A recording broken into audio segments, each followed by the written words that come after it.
حضرت عبداللہ بن عمرو بن عاص رضی اللہ عنہ روایت کرتے ہیں کہ رسول اللہ صلی اللہ علیہ وسلم نے فرمایا، جب تم مؤذن کی آواز سنو تو تم مؤذن کو جواب دو، یعنی آذان کا جواب دینا لازم ہے، اور جب آذان ختم ہو جائے تو مجھ پر درود بھیجو، پس تحقیق جو مجھ پر ایک بار درود بھیجتا ہے اللہ اس پر 10 بار رحمت بھیجتا ہے۔ تو آذان کے فوراً بعد کیا کام کرنا چاہیے؟ درود شریف پڑھنا چاہیے۔ کتنی دفعہ؟ 1 دفعہ۔ کیسے؟ نماز والا میں 1 دفعہ پڑھ دیتی ہوں درست تلفظ کے ساتھ، غور سے سن لیجئے۔ اللہم صلی علی محمد وعلی آل محمد کما صلیت علی ابراہیم وعلی آل ابراہیم انک حمید مجید، اللہم بارک علی محمد وعلی آل محمد کما بارکت علی ابراہیم وعلی آل ابراہیم انک حمید مجید۔ یا الہی رحمت بھیج محمد صلی اللہ علیہ وسلم پر اور آل محمد پر، جیسے رحمت بھیجی تو نے ابراہیم اور آل ابراہیم پر، بے شک تو تعریف کیا گیا بزرگی والا ہے۔ یا الہی برکت بھیج محمد صلی اللہ علیہ وسلم پر اور آل محمد پر، جیسے برکت بھیجی تو نے ابراہیم پر اور آل ابراہیم پر، بے شک تو تعریف کیا گیا بزرگی والا ہے۔ حضرت جابر رضی اللہ عنہ روایت کرتے ہیں کہ رسول اللہ صلی اللہ علیہ وسلم نے فرمایا، جو شخص آذان کا جواب دے اور پھر آذان ختم ہونے پر یہ دعا پڑھے، اس کے لیے قیامت کے دن میری شفاعت واجب ہو جاتی ہے۔ کیا ہے دعا؟ اللہم رب هذه الدعوة التامة والصلاة القائمة آت محمدا الوسيلة والفضيلة وابعثه مقاما محمودا الذي وعدته۔ اس پوری پکار یعنی آذان کے اور قیامت تک قائم رہنے والی نماز کے رب محمد صلی اللہ علیہ وسلم کو وسیلہ اور بزرگی عطا فرما اور انہیں مقام محمود میں پہنچا جس کا تو نے ان سے وعدہ کیا ہے۔ وسیلہ کیا چیز ہے؟ وسیلہ کے متعلق خود رسول اللہ صلی اللہ علیہ وسلم فرماتے ہیں، تحقیق وسیلہ بہشت میں ایک درجہ ہے، یعنی ایک مقام ہے جو صرف ایک بندے کے لائق ہے، یعنی ایک خاص اسپیشل جگہ ہے جس میں صرف ایک ہی شخص جا سکتا ہے۔ اور میں امید رکھتا ہوں کہ وہ بندہ میں ہی ہوں، پس جس نے آذان کی دعا پڑھ کر اللہ سے میرے لیے وسیلہ مانگا اس کے لیے میری یعنی حضور صلی اللہ علیہ وسلم کی شفاعت واجب ہو گئی۔ نبی صلی اللہ علیہ وسلم کے ارشاد سے معلوم ہوا کہ وسیلہ بہشت کے ایک بلند و بالا درجے کا نام ہے۔ دعائے آذان میں اضافہ۔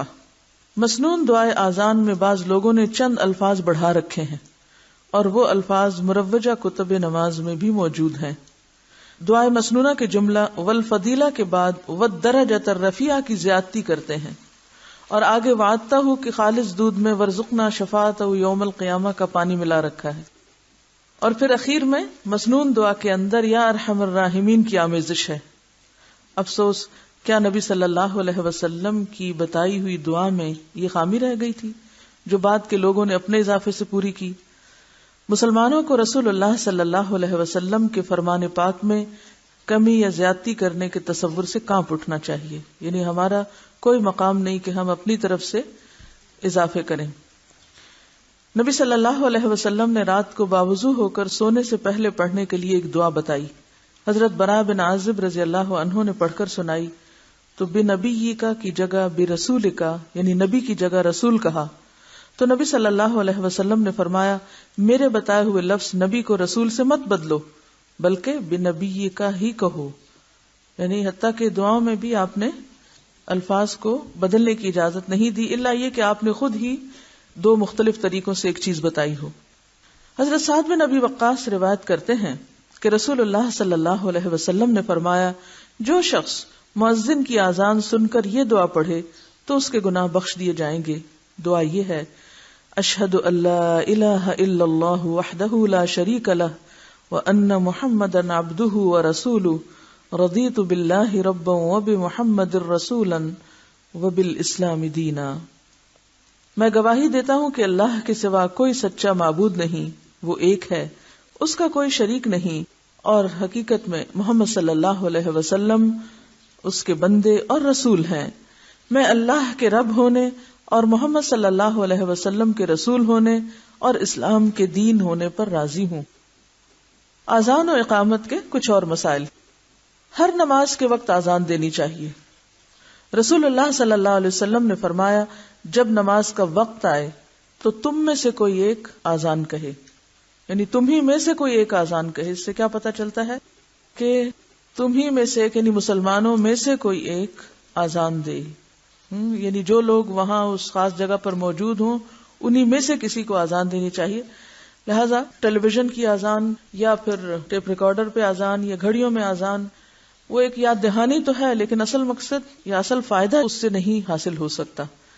اس لیے یہ سوچنا کہ کہیں صرف ٹیپ ریکارڈر چلا کے اذان دے دی جائے تو وہ اصل اذان کے برابر ہوگی، اصل اذان برابر نہیں ہوگی۔ ہاں یہ ہے کہ نہ ہونے سے بہتر ہے کہ انسان کچھ تو سنے، خصوصاً ایسی جگہیں، ایسے ملک جہاں بالکل بھی اذان نہیں ہوتی۔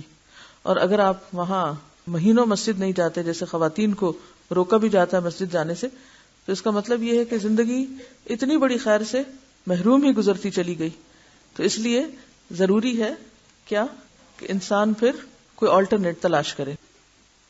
حضرت بلال رضی اللہ عنہ سے مذکور ہے کہ وہ اذان کہتے ہوئے کانوں میں انگلیاں ڈالتے تھے، اذان کہتے ہوئے کانوں میں انگلیاں ڈال لیتے تھے، کیونکہ بلند آواز سے پکارنا ہوتا تھا نا۔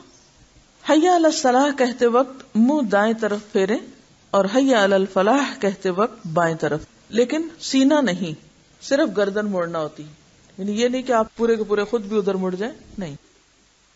حضرت عثمان بن ابی العاص رضی اللہ عنہ کی روایت ہے کہ نبی صلی اللہ علیہ وسلم نے ان کو ان کی قوم کا امام مقرر کیا اور فرمایا، وَاتَّخِذْ مُؤَذِّنًا لَا يَأْخُذُ عَلَىٰ آذَانِهِ أَجْرًا، کہ مؤذن وہ مقرر کر جو اپنی آذان پر مزدوری نہ لے، یعنی اللہ کا نام بلند کرنے پر اجرت نہ لے۔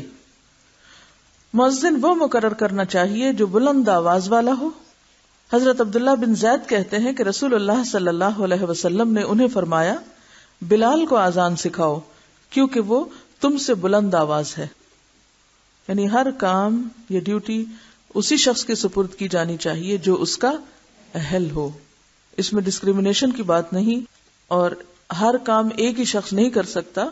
اللہ نے مختلف لوگ مختلف صلاحیتوں کے ساتھ پیدا ہی اس لیے کیے ہیں کہ وہ مل جل کر دنیا کا نظام چلائیں، چاہے وہ دین سے متعلق کوئی چیز ہو یا دنیا سے متعلق۔ ایک صحابیہ رضی اللہ عنہا فرماتی ہیں کہ مسجد کے قریب تمام گھروں سے میرا مکان اونچا تھا، یعنی ہائٹ زیادہ تھی، اور حضرت بلال اس مکان پر چڑھ کر فجر کی اذان دیتے تھے۔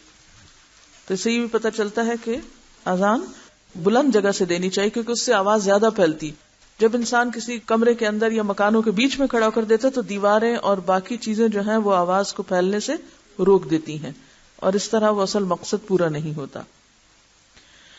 حضرت عبداللہ بن عمر رضی اللہ عنہ روایت کرتے ہیں کہ رسول اللہ صلی اللہ علیہ وسلم نے ایک آدمی کو فرمایا، جیسے مؤذن کہتا ہے تو بھی اسی طرح جواب دے، پھر جب تو جواب سے فارغ ہو جائے تو دعا مانگ، تو دیا جائے گا۔ تو اس سے کیا پتہ چلتا ہے کہ اذان کا جواب دینے کے بعد دعا قبول ہوتی۔ رسول اللہ صلی اللہ علیہ وسلم نے فرمایا، اذان اور تکبیر کے درمیان اللہ تعالیٰ دعا رد نہیں فرماتا، یعنی وہ دعا کی قبولیت کا وقت ہوتا ہے۔ بہت سے لوگ اتنے خوبصورت موقع کو محض اپنی غفلت کی وجہ سے گنوا دیتے ہیں، بلکہ ایسے مواقع کا تو انتظار رہنا چاہیے کہ اچھا اذان ہوئی یا نہیں، اور کان بھی ادھر لگائے رکھنے چاہیے تاکہ ایسا موقع اور ایسا وقت ہاتھ آئے جس سے ہم اللہ سے مانگ سکیں، اور اس طرح مانگیں کہ دعا قبول بھی ہو جائے۔ بیماریوں اور وبا کے موقع پر لوگ گھر گھر اذانیں دیتے ہیں، یہ سنت سے ثابت نہیں، کیونکہ اس سلسلے میں پیش کی جانے والی تمام روایات ضعیف ہیں۔ آپ نے دیکھا ہوگا مدینہ میں کئی دفعہ بہت مشکل حالات آئے، آپ کو جنگ احزاب کا موقع بھی یاد ہوگا کہ جب مسلمانوں کا حال کیا ہو گیا تھا، ہنالک ابتلی المؤمنون وزلزلوا زلزالا شدیدا، اتنا شدید خوف و ہراس تھا اور اتنی شدید آزمائش تھی کہ بس یوں لگتا تھا کہ اب ختم ہی ہو کے رہ جائے گا سب سلسلہ۔ لیکن ایسے موقع پر بھی مدافعت کے لیے کوئی اذانیں نہیں دی گئی تھی، گھر گھر میں یا چھتوں پہ چڑھ کے. الصلاۃ خیر من النوم کے الفاظ سوائے اذان فجر کے کسی اور اذان میں نہیں کہنے چاہیے. اقامت اذان کے فوراً بعد نہیں ہونی چاہیے. یہ نہیں کہ ادھر سے اذان اور دوسری طرف اقامت شروع ہو جائے، کیونکہ نبی صلی اللہ علیہ وسلم نے فرمایا اذان اور تکبیر کے درمیان نفل نماز کا وقفہ ہوتا ہے. یعنی نماز کی جو سنتیں ہوتی ہیں وہ اس وقت ادا کی جاتی ہیں. صبح صادق سے کچھ دیر پہلے والی اذان جائز ہے، یعنی تہجد کی اذان جس کو بولتے ہیں. نبی صلی اللہ علیہ وسلم نے فرمایا تمہیں بلال کی اذان سحری کھانے سے نہ روکے، کیونکہ وہ رات کو اذان دیتے ہیں تاکہ تہجد پڑھنے والا لوٹ آئے، یعنی تہجد سے فارغ ہو جائے اور سونے والا نماز فجر کے لیے خبردار ہو جائے. اور عموماً لوگ حضرت بلال کی اذان کے ساتھ اٹھتے تھے اور پھر دوسری اذان کے ساتھ فجر پڑھتے تھے اور اس بیچ کے عرصے میں سحری کھاتے تھے. نبی صلی اللہ علیہ وسلم نے فرمایا جب اقامت ہو جائے تو فرض نماز کے علاوہ کوئی نماز نہیں ہوتی. یعنی جب تکبیر ہو جائے صفیں بننے لگیں تو پھر نفل سنت وغیرہ کچھ نہیں، اسے ختم کر دینا چاہیے. رسول اللہ صلی اللہ علیہ وسلم نے میدان عرفات میں 2 نمازیں اکٹھی پڑھی. آپ نے آذان ایک مرتبہ دلوائی اور ہر نماز کے لیے اقامت الگ الگ کہلوائی. اس سے پتہ چلتا ہے کہ جب نمازیں جمع کی جا رہی ہوں کسی بھی وجہ سے، خواہ وہ کسی سبب قضا ہو گئی تو آپ جمع کر رہے ہیں یا سفر کی وجہ سے جمع کریں، 2 ہی اسباب ہوتے ہیں نا جمع کرنے کے. گھر میں آرام سے بیٹھ کے تو نہیں جمع کی جاتی، الا یہ کہ کوئی بیمار ہو یا کسی ایسے عذر میں ہو. تو ایسی صورت میں آذان ایک ہی بار ہوگی، کیونکہ جب ایک نماز کا وقت ہو تو ایک ہی دفعہ آذان ہوتی ہے، لیکن ہر نماز کے لیے پھر اقامت الگ الگ. رسول اللہ صلی اللہ علیہ وسلم نے فرمایا جب اقامت کہی جائے تو صف میں شامل ہونے کے لیے نہ بھاگو. یعنی اقامت ہو گئی، مثلا یہ مسجد کا حال ہے اور کوئی شخص وہ اس دروازے کے پاس ہے یا باہر ہے، اس نے سنا اقامت ہو گئی، اب وہ کیا کرے، دڑ دڑ بھاگنا شروع کر دے. اس کے پیچھے ایک اور ہے وہ بھی بھاگنا شروع کر دے. اور جو نمازی صف میں کھڑے ہو کر اپنی توجہ اللہ کی طرف کرنا چاہ رہے ہیں وہ پریشان ہو جائے کہ معلوم نہیں پیچھے کیا بلوا ہو گیا ہے، اور ان کی نماز میں سارا خشوع جاتا رہے اور توجہ دوسری طرف چلی جائے. لہذا اس وقت وقار اور سکینت کے ساتھ چل کر آنا چاہیے. فرمایا جب اقامت کہی جائے تو صف میں شامل ہونے کے لیے نہ بھاگو بلکہ وقار کے ساتھ چلتے ہوئے آؤ. جو نماز تم امام کے ساتھ پا لو وہ ٹھیک ہے اور جو رہ جائے اسے بعد میں پورا کرو. یعنی ایک وجہ بھاگنے کی یہ بھی ہوتی ہے کہ پھر ایک رکعت چھوٹ گئی تو پھر بعد میں پڑھنی پڑے گی، تو بہتر ہے کہ ہم کسی طرح شامل ہو کے اللہ اکبر تو کہہ ہی ڈالیں. حضرت عبداللہ بن عمر رضی اللہ عنہ روایت کرتے ہیں کہ رسول اللہ صلی اللہ علیہ وسلم نے فرمایا بے شک بلال رات کے وقت آذان دیتے ہیں، پس تم کھاؤ اور پیو. یعنی بلال کی آذان سن کر سحری کھانا نہ چھوڑو، وہ تہجد کی آذان ہے، یعنی اس کی اجازت ہے. حضرت عبداللہ بن مسعود رضی اللہ عنہ کی حدیث میں اس پہلی آذان کی حکمت یہ ہے کہ بلال رضی اللہ عنہ کی آذان اس لیے ہوتی تاکہ نماز تہجد ادا کرنے والا نماز فجر کی تیاری کے لیے کچھ آرام کر لے اور جو سویا ہوا ہو وہ نماز فجر کے لیے بیدار ہو جائے. اس آذان اور نماز فجر کی آذان میں اتنا وقفہ نہیں ہوتا تھا جتنا کہ آج کل کیا جاتا ہے. حرم میں آپ نے دیکھا ہوگا کہ یہ 2 آذانیں ہوتی ہیں اور اس میں تقریباً 1 گھنٹے کا وقفہ ہوتا ہے یا کچھ کم و بیش. حضرت عائشہ فرماتی ہیں دونوں مؤذنوں کے درمیان صرف اس قدر وقفہ ہوتا کہ ایک آذان دے کر اترتا اور دوسرا آذان کے لیے چڑھ جاتا. یہ بہت کم وقفہ ہوتا تھا. اس سے یہ بھی پتہ چلتا ہے کہ وہ کتنے لمبے چوڑے کھانے کا اہتمام کرتے تھے. ایک شخص آذان سن کر مسجد سے نکلا. حضرت ابو ہریرہ رضی اللہ عنہ نے فرمایا کہ بے شک اس شخص نے ابو القاسم کی نافرمانی کی. یعنی آذان ہو رہی تھی اور وہ نماز پڑھنے کے بجائے مسجد سے نکل کر کسی اور کام چلا گیا. نبی صلی اللہ علیہ وسلم نے فرمایا جو نماز کا ارادہ کرے تو گویا وہ نماز ہی میں ہے.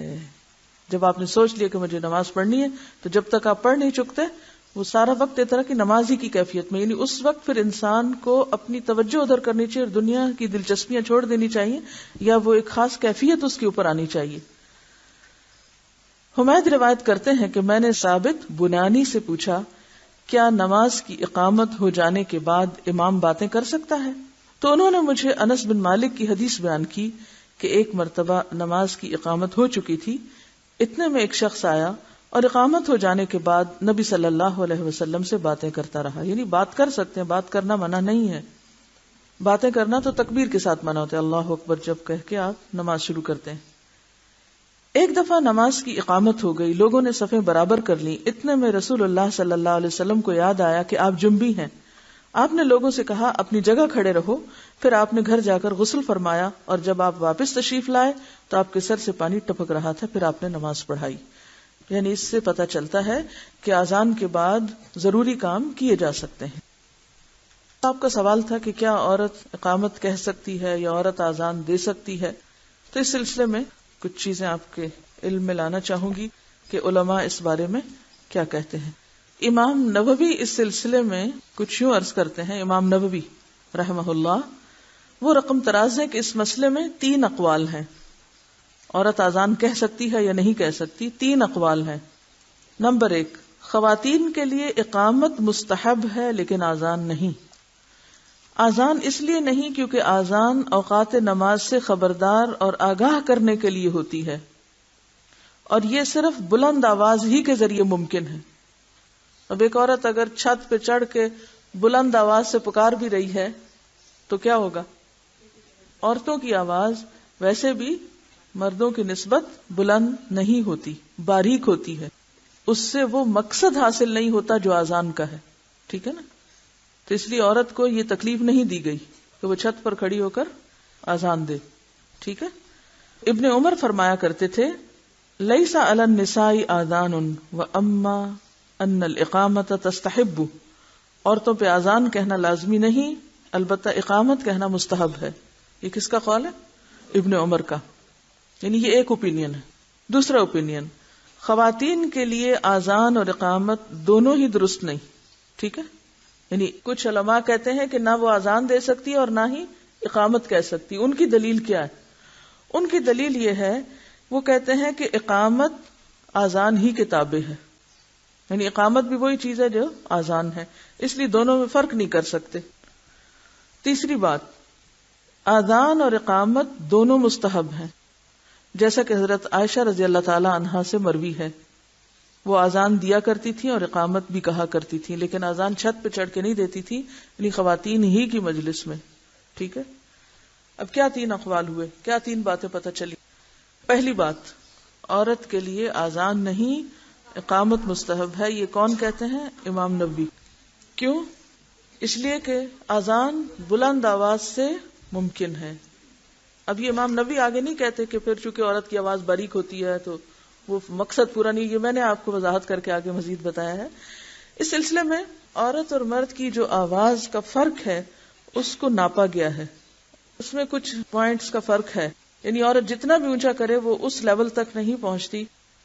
تو اب یہ ہے کہ اذان ایک خاص ریچول بھی ہے اور ایک اطلاع ہے مسلمانوں کو نماز کی طرف بلانے کے لیے، اور پھر خاص طور پر مسجد میں اکٹھا کرنے کے لیے، جہاں نماز کی طرف بلانا وہاں مسجد میں جمع کرنے کے لیے۔ اب ظاہر ہے کہ عورت کے اوپر یہ ساری ذمہ داری ہے نہیں، لہٰذا اس کا اس میں کوئی رول نہیں ہے، سمجھ میں آتی ہے بات۔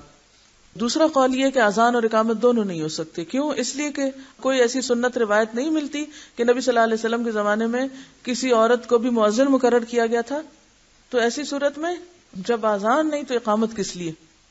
تیسری روایت یا تیسرا قول کیا ہے کہ حضرت عائشہ رضی اللہ تعالی عنہا اذان اور اقامت دونوں کہتی تھی، اور ان سے بھی یہ بات نہیں ثابت کہ وہ کہیں بلند جگہ پر کھڑے ہو کر پورے مدینہ کے لیے وہ کہا کرتی تھی۔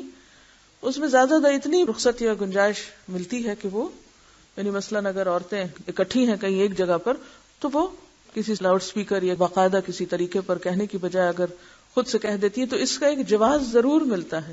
یہ الگ بات ہے کہ آپ اس سے مطمئن ہو یا نہ ہو، آپ اسے اختیار کریں یا نہ کریں، لیکن یہ تیسرا اوپینین بھی کتابوں میں لکھا ہوا ہے اور موجود ہے، ایگزسٹ کرتا ہے، ٹھیک ہے؟ اور اس میں یہ ہے کہ وہ اذان کے ساتھ اقامت بھی کہتی تھی، اور اگر آپ یہ مسئلہ پڑھیں اس میں الفقہ علی مذاہب الاربعہ میں تو اس میں بہت ڈیٹیلز ہیں اس کے بارے میں۔ ابن حزم کہتے ہیں عورتوں پر اذان اور اقامت کہنا ضروری نہیں، یعنی لازمی نہیں، لیکن اگر وہ اذان اور اقامت کہتی ہیں تو بہتر ہے، کہہ سکتی ہیں، رخصت ہے ان کے نزدیک۔ یعنی ان پر عدم وجوب کی دلیل یہ ہے کہ رسول اللہ صلی اللہ علیہ وسلم نے اذان کا حکم صرف انہیں دیا ہے جن پر جماعت میں آ کر نماز پڑھنا فرض کیا ہے، یعنی جن پر جماعت فرض ہے اذان بھی انہی کے لیے ہے، جیسا کہ ارشاد فرمایا فَلْيُؤَذِّن لَكُمْ أَحَدُكُمْ، کہ تمہارے لیے اذان دے تم ہی میں سے کوئی ایک، اور جنہیں یہ حکم دیا ہے ان میں خواتین شامل نہیں، لیکن وہ کہتے ہیں کہ اذان اور اقامت بہرحال اللہ کا ذکر ہے اور انہیں ان کے وقت میں کہنا ایک اچھا فعل ہے.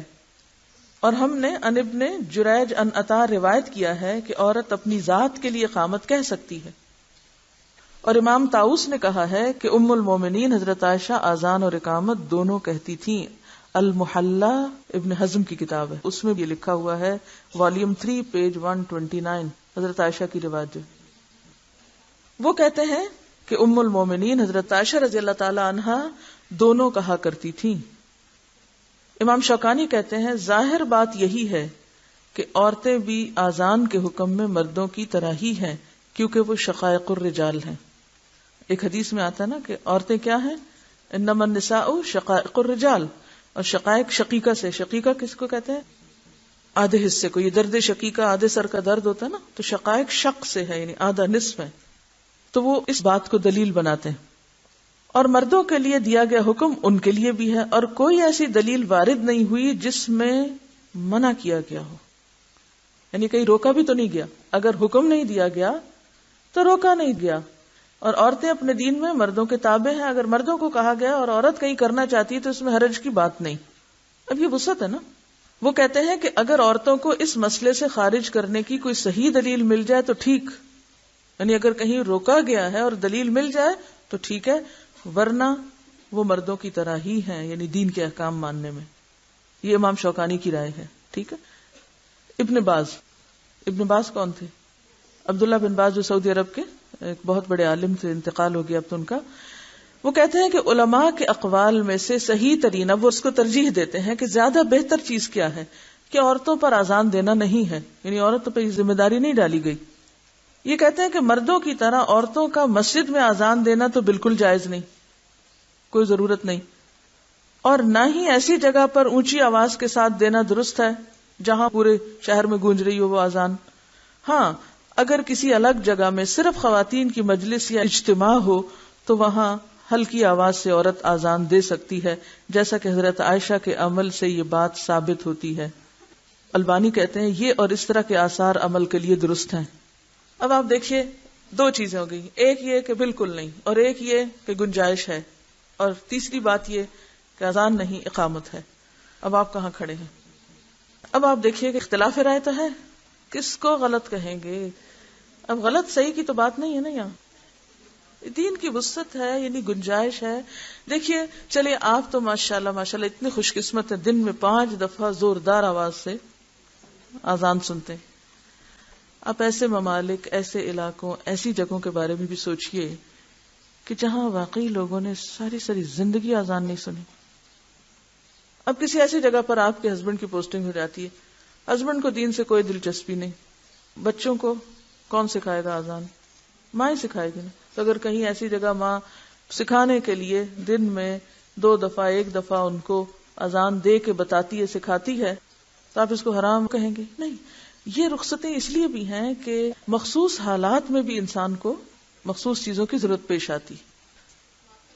بعض ممالک ایسے ہوتے ہیں کہ جہاں ڈھیر عورتیں کھیتوں میں کام کر رہی تھیں، مثلا ٹی گارڈنز میں سے وہ پک کر رہی ہوتی ٹی. مجھے یاد ہے کپاس چننے کا سین جس میں میں خود بھی شریک رہی ہوں، تو بہت ہی دلچسپ کام ہے. اب وہاں یہ ہوتا ہے کہ گروپ آف لیڈیز، وہ سویرے سویرے جاتا ہے، شام تک وہاں رہتا ہے. اب وہاں کوئی مرد نہیں ہوتا، بعض اوقات بالکل کوئی مرد، اگر ہو بھی تو کوئی دور پار ہو، اپنے دوسری جگہ کام کرتے ہیں کیونکہ پسند بھی نہیں کیا جاتا. اتنی غیرت اور حیا پہلے تو تھی، مجھے اب کا نہیں پتا، کہ جس ایریے میں عورتیں کام کر رہی ہیں وہاں مرد کا گزرنا بھی معیوب، بہت ہی برا سمجھا جاتا تھا.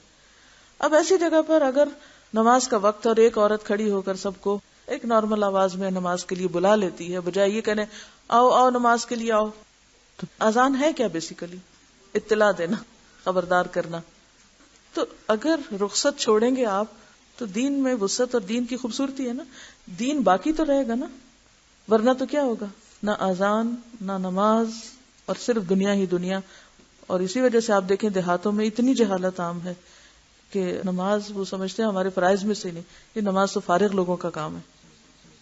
جیسے بچہ پیدا ہوتا ہے اور بعض اوقات وہاں پر کوئی مرد نہیں ہوتا اور اس کی پیدائش کے بعد اگر اس کے کان میں اذان دینا ہے تو آپ دے سکتے ہیں. مجھے خود میرے والد موجود تھے, میرے سب سے چھوٹے سے بڑا بھائی جب پیدا ہوا تو میں نے کہا کہ اس کے اذان دے اذان, تو کہتے ہیں آپ دیں, اور اس کی کان میں مجھ سے انہوں نے اذان دلوائی, ایک میں اذان دوسرے میں اقامت. حالانکہ وہ خود موجود تھے, شاید وہ سکھانا چاہتے تھے کہ کوئی ایسا موقع بھی ہو سکتا ہے کہ جہاں کوئی نہ ہو, یا یہ کہ ہر مرد کو ضروری بھی نہیں کہ اذان آتی بھی ہو. اب مثلاً ایک نیو مسلم ہے, نیا مسلمان ہوا ہے, اب ایک مسلمان عورت جو دین پڑھی لکھی ہے اس کی شادی ایک ایسے شخص سے ہو جاتی ہے جو چند دن پہلے مسلمان ہوئے, اتفاق سے وہ کسی ایسی جگہ جا پہنچتے ہیں کہ جہاں کوئی مسجد نہیں, کوئی اذان نہیں, پھر کیا ہوگا؟ اگر آپ جواز رکھیں گے یا گنجائش رکھیں گے, فلیکسیبلٹی تھوڑی سی ہوگی تو کیا ہوگا؟ دین کا نام بلند ہوتا رہے گا. اور اگر آپ سختی پر آ جائیں گے تو کیا ہوگا؟ رخصت ہو جائے گا دین. ہماری سختیوں نے ہی دین کو رخصت کیا ہے. وآخر دعوانا ان الحمد للہ رب العالمین. سبحانک اللہم وبحمدک نشہد ان لا الہ الا انت نستغفرک ونتوب الیک.